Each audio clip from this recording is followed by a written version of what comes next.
Hi fantasy managers, welcome to FPL Team Talk. In this video I'm going to go through my wildcard for match day 2.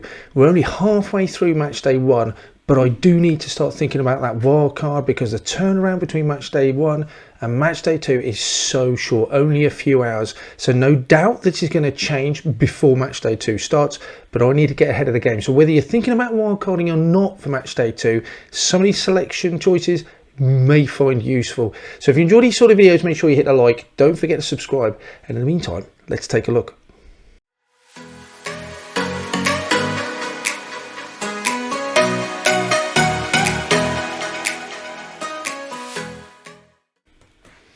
Before we talk about the wildcard side, there's a few reasons why I want a wildcard in match day 2 and a few caveats. A lot of games have not been played yet, so whereas some players are just unimpressed or teams have not impressed, we'll wait and see what some of these other teams will do. So for Brazil, for instance, I've not seen Brazil play yet.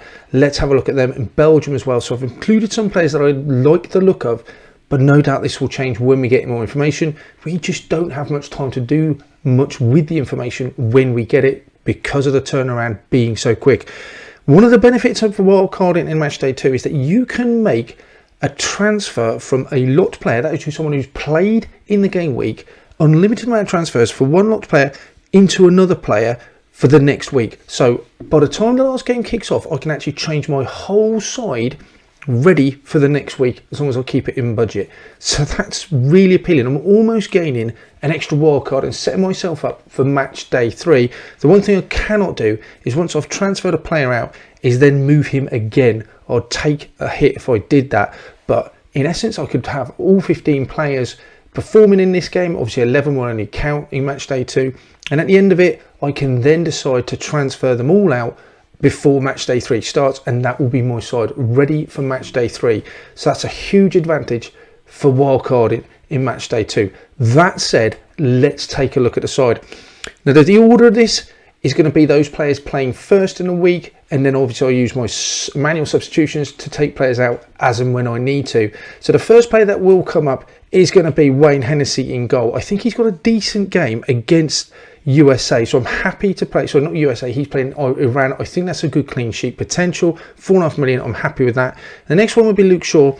USA, England's defence, yes, conceded 2, but I don't think it's a bad fixture against USA. Shaw really attacking as well, got an assist in that game for 5 million.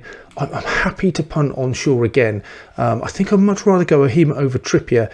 Not much in it, if I'm honest, but Shaw gets the nod for me. Next up, I have Koulibaly. One of the reasons I'm going for Koulibaly is just Senegal. Just Qatar looked like a side that just, I think they're the weakest side in the tournament. They just did not impress in that fixture. In their opening game against Ecuador, who I don't think are a fantastic side, but they were made to look very good by Qatar. Koulibaly, I just want Senegalese players to target Qatar. Koulibaly, clean sheet. I think I want a Senegalese centre-back in there. He looks like the choice at the moment. I may have a look and see if there's a better, more attacking Senegalese player that could come in. Right now, I'm going to go for Koulibaly, just because Qatar just looks such a weak side and it looks like a clean sheet waiting to happen. Marquinhos as well. Brazil, I have to wait and see how their defence shapes up and how good they are. Switzerland's not an easy game, I don't think, but Marquinhos, there's not many defences I'd like the look of. I don't want to double up on that Senegalese defence against Qatar because I want to put players in elsewhere. For now, Marquinhos come in. We'll wait and see how Brazil perform, but Brazil's defence normally pretty good. I know coming into the tournament, Argentina's defence was good, but that's obviously been shown to perhaps not be the case. Dumfries comes into the back line. I think he's really attacking. I think Ecuador, good result for Netherlands in the first match. Don't think Ecuador were anything special. I don't mind. Dumfries just so attacking, 6 million. I'm happy to pay the premium for him and bring him into the side. Looking into midfield then, Anthony's a player that I'm going to punt for at the moment. Not many midfield options available. Those Argentinian players just didn't impress. Di Maria, the likes of him. Maybe Paqueta will make a stake a place for him. Anthony gets the nod at 8.5. Again, he's going to be one to watch. And I'm not 100% convinced because Switzerland, decent side. Have to wait and see how good Brazil are. At the moment, I'm penciling in. I think Saka has to be. He's nailed on. Looked absolutely brilliant against Iran. It was Iran against USA. Probably expect to be a bit tougher opposition, but Saka just so dangerous. I think, yeah, for 8 million, I think he's got to come in. Alongside those two in midfield, making up the slot for now, it's Perisic. I think Canada are a side that look pretty weak. We'll have to see how they perform and also how Croatia. But for a midfielder 7.5, Croatia and Perisic playing quite far forward, I think he's a decent option for this game. Canada look like a side I'd like to target, but again, we'll have to wait and see how they perform against Belgium. Up front then, and this is just remember the order, so this formation will change as the week goes on, determining on who plays how well and how many points you get.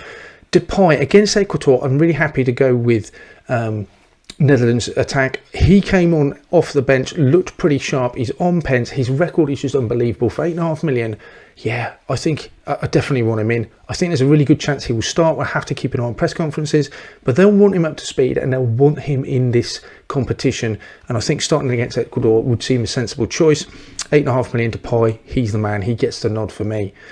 Up front then, again, I have now gone for Ismail Sarr. I think he's the best looking forward in that Senegalese side against Qatar, and I definitely want a striker or someone playing forward and for Senegalese away against Qatar. They look a side that can concede goals. Ismail Sarr looks the most dangerous. 6.5 million, he's absolutely cheap as chip. I think he's a real bargain. It's a shame he's not down as a midfielder, but we can't have it both ways. 6.5 million, I'm happy to go for him up front. And then finally, another one, he scored in the first game, again pretty cheap as well. 7 million Gakpo. I'm happy to double up against up front for Netherlands against Ecuador. If a better option comes out, if I find Richarlison does really well, possibly move over to him. I could be tempted to Lautaro. Not 100% convinced about going for 2 Netherlands up front. That worries me a little bit. But Gakpo, he looks a decent option at 7 million. Don't mind him. I could, if I want, go for Bergwijn in midfield and then go to another striker, and we'll look at options at the end. But right now, this is kind of the first 11 players.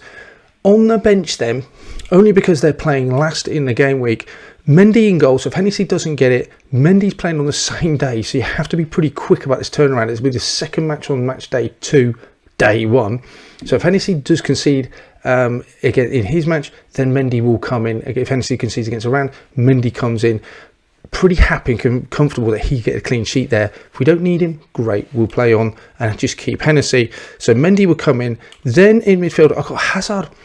Again, we're just going to have to wait and see if he gets the minutes. If he gets the minutes, as I hope he does, because I've got him in my side at the moment, great option against Morocco. Again, we'll have to see how Morocco go, but Hazard, 8 million. If you're not, possibly look at Trossard. I'm hoping we'll learn a lot more from the Belgium game, and then we'll see how Morocco get on to determine who's playing and how do we even get into that Belgian defence. Could be an option, but right now Hazard penciled in as a real possibility. And while we're talking to Hazard, next comes in Kevin De Bruyne at 11 million. He's got to be in there as well. With this side, the nice thing about this side, and we'll go through the very last option, Croatia's fixtures pretty good. So I've just gone for Sosa again against Canada. I think that's a decent game for them. 3.5 million. The fact that he's really cheap is just a bonus. But this whole side only costs 97 million. So I do have quite a bit of money in the bank to play with, and I have a number of options. The other players I'm considering going for, I think it's obvious with the performance of France. Mbappe, I could easily, I think, get Mbappe. I could switch maybe an Anthony out to someone like a Bergwijn, and then Mbappe comes up front instead of Gakpo. That's an option. Mbappe, I would like the look of. Denmark's not an easy game, but I still think, based on their performance, they could do some damage. And the other options, possibly Neymar. Wait and see what he does in the match that they've got coming up later on the week. The moment this is my penciled inside, I absolutely, under no illusions, I'm almost 90% sure this is not going to be the side that I end up with. We'll learn a lot more about Brazil's, how they're getting on, what they're playing and who's playing in that side, as well as Belgium. And they're crucial for forming the rest of the side. But remember, I've only got 2 days to sort this out. So this is me getting ahead of the game, thinking about who is definitely going to get in there. And what I do know is I do want to target Qatar.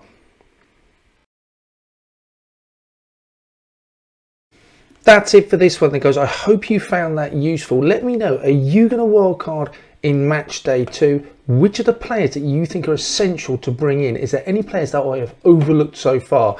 We will come back at you with a finalised version of the wildcard before match day 2. In the meantime, good luck, and I shall speak to you soon.